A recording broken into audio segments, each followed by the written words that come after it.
ng bayan, maasahan anumang panahon. Magandang araw po sa ating lahat. Narito na ang pinakahuling update sa magiging lagay ng ating panahon sa mga susunod na oras at susunod na araw.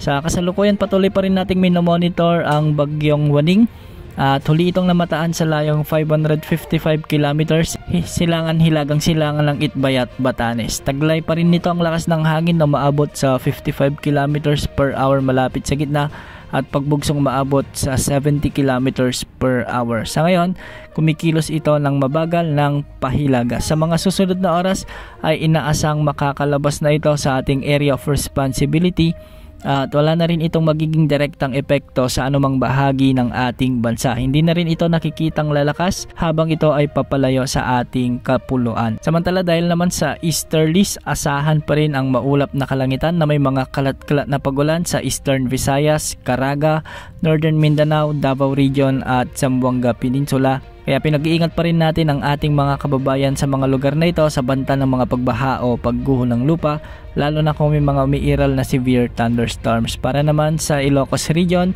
kasama na ang Apayao ay magiging maulap hanggang sa maulan din ang panahon. Dulot pa rin ito ng trough ng LPA na nasa labas ng ating area of responsibility. Kaya posible rin ang banta ng mga biglang pagbaha o pagguho ng lupa kung may mga umiiral na katamtaman hanggang sa malalakas na pag-ulan.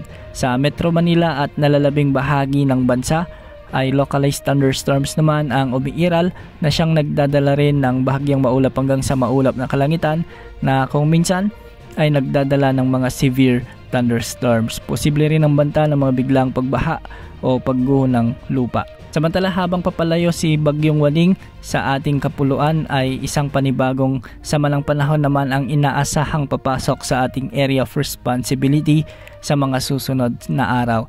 Ito ay ang Cloud Cluster o LPA na nasa silangan ng ating bansa o sa silangan ng Mindanao. At pagsapit ng araw ng Miyerkules ay inaasahang papasok na ito sa ating PAR. Kung sakaling bagyo na ito, kapag nakapasok sa PAR ay tatawagin natin itong bagyong Isang. At base sa forecast outlook nito ay posibleng kumilos ito ng hilagang kanluran o di naman ay hilagang kanluran. Kung sakaling lalapit ito sa ating bansa, posibleng maglandfall ito sa bahagi ng mainland Luzon, lalong-lalo na sa bahagi ng northern Luzon. Dahil malayo at patagal pa, posible pa ang maraming pagbabago ukol sa forecast na ito. Yan muna ang latest update sa lagay ng ating panahon. Ito pong weather update ng bayan, maasahan anumang panahon.